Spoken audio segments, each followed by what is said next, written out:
One of the Senate's biggest fiscal hawks, Senator Rand Paul from the state of Kentucky. Sir, it's great to have you on. Yeah, thanks for having me.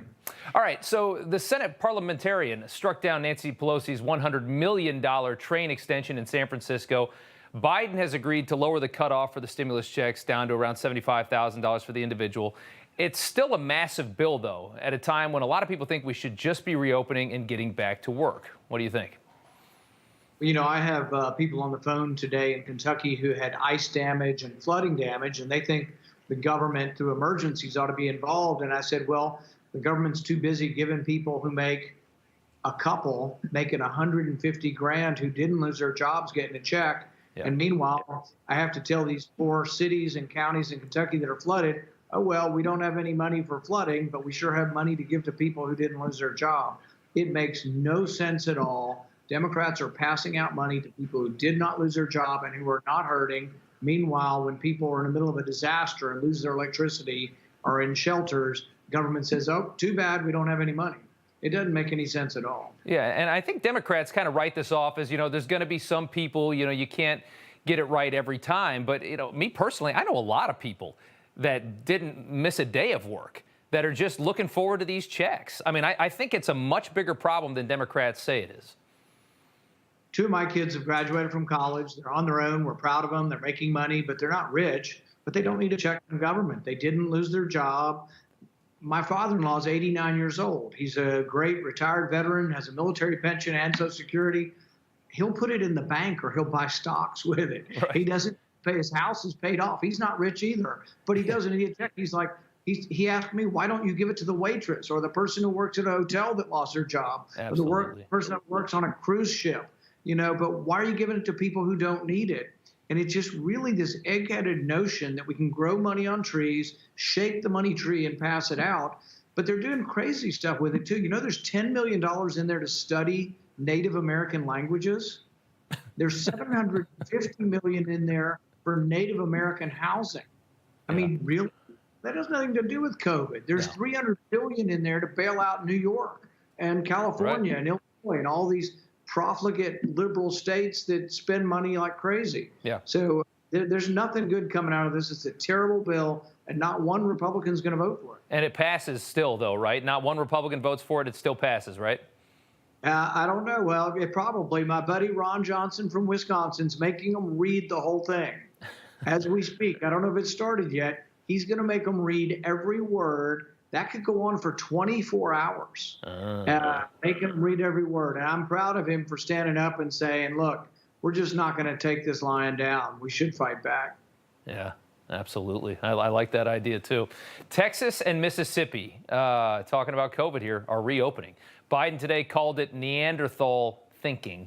He said, follow the science. Sir, you're a doctor. Who do you think is right on this and why? Well, I would say it would take a Neanderthal to know a Neanderthal, so maybe Biden has some knowledge we don't know. But no, it's about time. It's long past time that we open. The schools should have been open 6 months ago. Yeah. We have private schools in Louisville that never went to, they were always in person the whole time and have never had a problem, never had a surge. If you look at the daily incidence of COVID, it's dropping almost straight downwards. A doctor in the Wall Street Journal last week said that it's gone by April. I think he may be right. We have 75 million people have been vaccinated. We got another 30 million people who've had it naturally. There's probably another 10 or 15 million people who had it and don't know they had it. We're rapidly developing enough immunity that this thing is going to go away.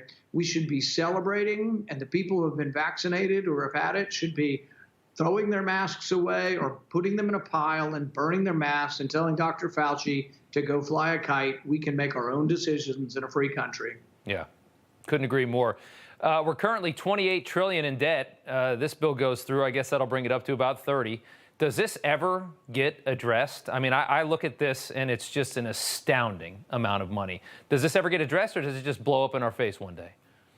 This is a question I ask smart people, the people who have been very successful managing money in our nation's monetary centers. I say, when does it end, and how does it end, and what kind of warning can you give me so I can prepare my family for this? There is no exact thing they tell me other than that at some point interest rates will rise as people have less trust of the value of the money or the value of our debt.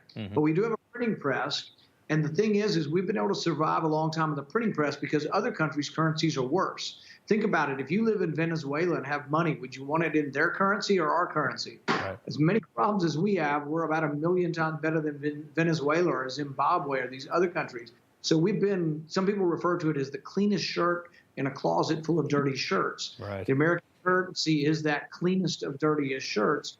And so it's hard to tell when it happens, but more and more people, I hear more and more people telling me, oh, I'm buying stock, I'm speculating. Are you buying GameStop and all these speculation? When everybody's speculating and everybody's buying stock, that's the time you start to worry, maybe it's overbid and maybe there's going to be a reversal or a crash. Yeah. That's what I. Absolutely. And to be fair, and I want to be fair here, Republicans, a lot of them are just as bad. I mean, Donald Trump's presidency spent a lot of money, added a lot to the debt. So you're one of very few. You have a very, very small faction of people that think like you in Congress. And that's a big problem, isn't it? $4 trillion was spent last year, largely with Republican approval. Another $2 trillion now, mostly Democrat.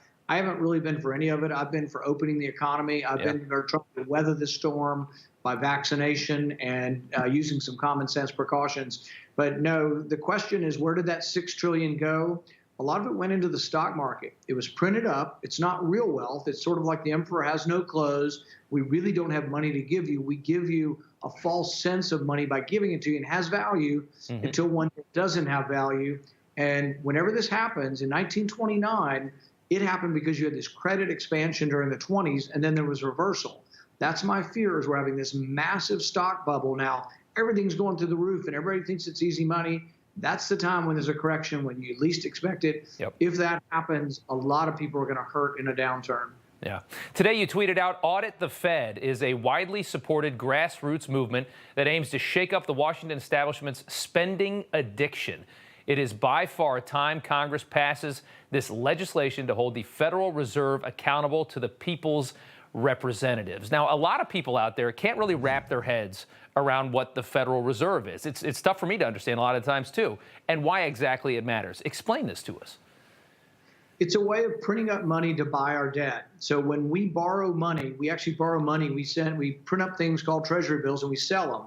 In the old days, you could think of it this way. When you were a kid or during World War II, you buy a war bond to support, and you paid, $1, but it was worth $25 25 years from now through interest.